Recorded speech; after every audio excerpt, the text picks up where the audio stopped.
Todos queremos alcanzar el éxito y no hay que reinventar la rueda. Vamos a estudiar 6 hábitos de gente que ya es exitosa, así que nosotros podemos emularlos para también alcanzar nuestras metas.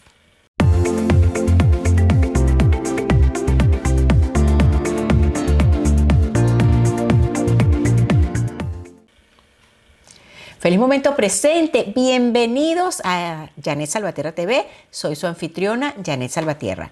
Este es tu canal si eres emprendedor en busca del éxito, manteniendo tu bienestar y cumpliendo con tu servicio tu propósito de vida. Vamos a comenzar a revisar esos 6 hábitos más comunes entre gente exitosa de diferentes nacionalidades y con diferentes, vamos a decir, estudios y enfoques de la vida, y también que han tenido resultados en muy diversas áreas del quehacer. Vamos a arrancar con el primer hábito, y este es comenzar el día temprano. Esto no quiere decir necesariamente tener que levantarse muy temprano. Realmente equivale a dedicar los primeros minutos de tu día a ti mismo, a una rutina de autocuidado, al aseo personal, a tomar un buen desayuno, que es muy importante, y por supuesto el cultivo de tu mundo interior. Meditar, escribir en un diario, orar, lo que tú consideres que es la práctica que mejor te sirve para cultivar tu mundo interior. Y esto se hace sin interrupciones, enfocado 100% en lo que es tu objetivo y lo que eres tú mismo, tu esencia. Entonces, por eso es tan importante hacerlo temprano, bien temprano en el día, o en un momento donde tu familia no te va a distraer, donde las personas con las que tú trabajas normalmente están quizás durmiendo o ocupadas en otra cosa. Por eso es que uno tiene que estructurar entonces su día de manera que uno pueda comenzar las actividades antes que los demás que digamos que forman parte de tu equipo las hayas comenzado, y entonces puedas de verdad tener un tiempo de calidad para ti. Es muy importante utilizar también este tiempo para visualizar tu sueño, cómo tus deseos se hacen realidad y cuál es la situación ideal que tú deseas obtener una vez que hayas alcanzado el éxito. Esto es sumamente importante. Hábito número 2, agradece tus dones. Lista tus dones, tus bendiciones, todas las cosas que tú haces bien, tus talentos, etcétera, las relaciones que tienes, tu trabajo, todo lo que has aprendido. Hay tantas cosas, y te garantizo que en el momento que te sientes a listarlas vas a encontrar muchísimas más razones por las cuales agradecer. Si tus circunstancias actuales no te gustan, agradece que estás viva y puedes siempre cambiar tu perspectiva ante ellas. Y por supuesto, actuar para modificar aquellas cosas que están bajo tu control y que definitivamente no te gustan. Al cambiar tu perspectiva a través de la gratitud, vas a encontrar ideas novedosas, diferentes, vas a ver oportunidades y habrás abierto también tu corazón a nuevas experiencias y a nuevas relaciones. Todo lo cual se resume en una actitud muy positiva que te va a facilitar la adopción de los siguientes hábitos de éxito que te voy a seguir enumerando. Hábito número 3, definir objetivos. Eso te va a permitir pasar de la idea o del deseo difuso a la acción. Es decir, pasar de la intención a la acción.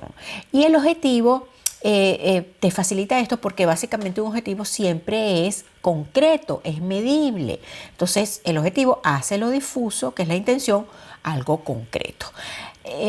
Hay muchas metodologías para definir objetivos. Yo siempre recomiendo la metodología SMART, y aquí en este canal hay otro video que te va a explicar paso a paso cómo hacer un objetivo SMART. Yo le agregué 2 letras o 2 pasos más, que son la E y la R en inglés: emoción y reintentar. La emoción, ¿por qué? Porque un objetivo que no te emocione, no te inspire, no va a protegerte contra la posibilidad de fracasar. Es decir, contra la posibilidad de que si algo va mal, tú te puedas levantar. Entonces, por eso el objetivo debe emocionarte, debe ser inspirador. Y los buenos objetivos, a pesar de que son realistas, deben tener siempre esa componente emocional que te haga ir detrás de alcanzar ese objetivo y sobre todo de sobreponerte a los problemas, a las dificultades que se puedan presentar en el camino a lograr ese objetivo. Y la R de reintentar, porque precisamente cuando hay errores y cuando hay fracasos hay que reformular el objetivo, es decir, corregir alguna de las componentes y reintentar, porque simplemente el fracaso es una oportunidad de hacer las cosas diferentes y de descartar un camino que ya sabemos que no funciona, pero que en el momento que nosotros corrijamos el rumbo, definitivamente vamos a poder llegar más fácilmente a nuestra meta. Bueno, el cuarto hábito es siempre crear un plan de acción. El plan de acción es el paso a paso. Ya dijimos en el hábito número 3 que había que crearse o escribir los objetivos.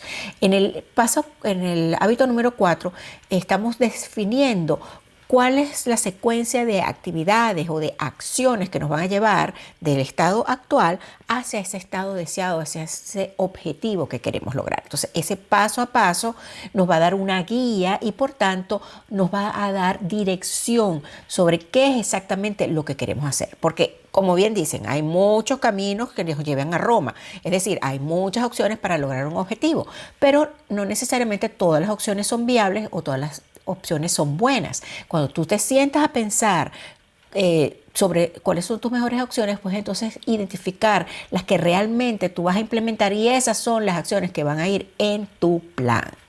Y de paso, el plan de acción te va a ayudar a enfocar los esfuerzos, porque mucha gente piensa que el emprendimiento es trabajar, trabajar, trabajar y en algún momento vas a lograr los objetivos. Y sí es verdad, cuando tú emprendes trabajas muchísimo, pero trabajar no es hacer más, no es hacer tareas y tareas como loco, es hacerlo inteligentemente, hacer exactamente lo que se necesite, cuando se necesite y no más. Y eso se logra a través de un buen plan de acción, tomándose el tiempo para pensar y documentar el paso a paso en un plan. Hay muchísimas formas para escribir un plan, puedes usar un formato que te facilite la creación del plan y precisamente entre los recursos gratuitos que están dentro de este canal hay plantillas para lograr escribir un plan de acción. Hábito número 5. Invertir en ti. Eso es súper importante. El éxito siempre implica invertir. Puede ser que tengas que invertir tiempo, que es un recurso y que siempre les repito, el más valioso que tenemos porque ese sí es verdad que no es renovable para nada. Y por supuesto también invertir dinero. ¿Y por qué insisto yo tanto en el tema de la inversión en el momento que estamos emprendiendo y sobre todo la inversión en uno mismo como emprendedor? Porque realmente el invertir en nosotros nos va a abaratar finalmente, nos va a hacer mucho más económico el costo final de lograr el éxito, de lograr nuestros objetivos. Porque el éxito no es lo caro realmente es el fracaso.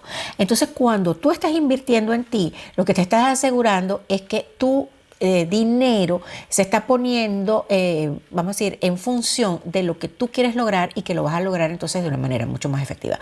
¿Cuáles son algunos ejemplos de inversiones que tú puedes hacer en ti mismo? La inversión por ejemplo, en libros, leer, que aparte de todo es también una inversión de tiempo, por supuesto. Leer es muy importante. Siempre la lectura te va a enriquecer, te va a permitir ayudar a desarrollar habilidades y por supuesto también te puede proveer de inspiración. Otra inversión importante es la inversión en capacitación, en cursos, educación.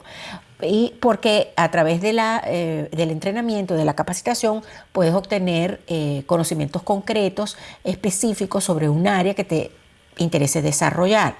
Y finalmente en la inversión en mentoría, en asesorías, en consultoría, porque también necesitamos muchas veces no solamente de obtener el conocimiento, vamos a decir, crudo, directamente de los libros o del curso, sino también poder traducir ese conocimiento o esa información a nuestro caso particular y consultar, rebotar ideas con alguien que tenga un poco más de experiencia que nosotros y que entonces nos pueda guiar de manera acertada y directa hacia lograr nuestros objetivos, cómo aplicar ese conocimiento teórico en nuestro caso particular. Por eso los consultores, los mentores, la inversión en todo este tipo de servicios es también muy importante. Y por último, hábito número 6, administrar tu tiempo. Más que llevar tu agenda o usar herramientas de productividad, lo más importante a la hora de administrar el tiempo es evitar la postergación. Ese es el enemigo número 1 de la organización del tiempo. Y hay muchas formas de postergar o de, vamos a decir, muchos elementos que nos pueden colaborar en postergar las cosas, como por ejemplo las distracciones, que son muy comunes hoy en día en cuanto a que, bueno, estamos todo el tiempo conectados a dispositivos que tienen alarmitas y nos interrumpen. Estamos trabajando de repente en casa y tenemos a la familia conviviendo con nosotros o haciendo su vida cotidiana mientras nosotros trabajamos, en fin. Y entonces el manejar o el prevenir esas distracciones es súper importante para evitar la postergación. Pero además de este tipo de, vamos a decir, de acciones mecánicas o externas, es muy importante trabajar los elementos internos de la postergación, que tienen que ver con identificar los miedos que nos pueden llevar a postergar una acción que tenemos que tomar. Puede ser un miedo a hacer una tarea que desconocemos, puede ser el miedo incluso al fracaso, o también el famoso perfeccionismo, que lo único que hace es que nos mantengamos iterando en el análisis así, y no tomando acción para llevar la idea a, digamos, a un resultado concreto. Entonces es cuestión de mentalidad y disciplina el tema de la organización del tiempo, sobre todo para evitar ese problemita tan importante que se llama la postergación. Y así, estos son los 6 hábitos de la gente exitosa que yo te invito a revisar, a adoptar, y por supuesto, si necesitas más información, revisa aquí dentro del canal porque tenemos muchos videos que están relacionados con todos estos temas y por supuesto con la adopción de hábitos. Y visitando mi sitio web puedes descargar gratuitamente mi mini libro de los 7 hábitos impactantes, que te va a explicar no solamente en profundidad cada uno de estos hábitos y otros más, sino también que te va a dar una metodología o te va a explicar una metodología muy sencilla que yo llamo el proceso de las 3 R's para convertir esas conductas en hábitos perdurables. Muchísimas gracias por sintonizarnos, bendiciones para ti y tu negocio, y nos reencontramos aquí en un próximo episodio de Janet Salvatierra TV. ¡Chao!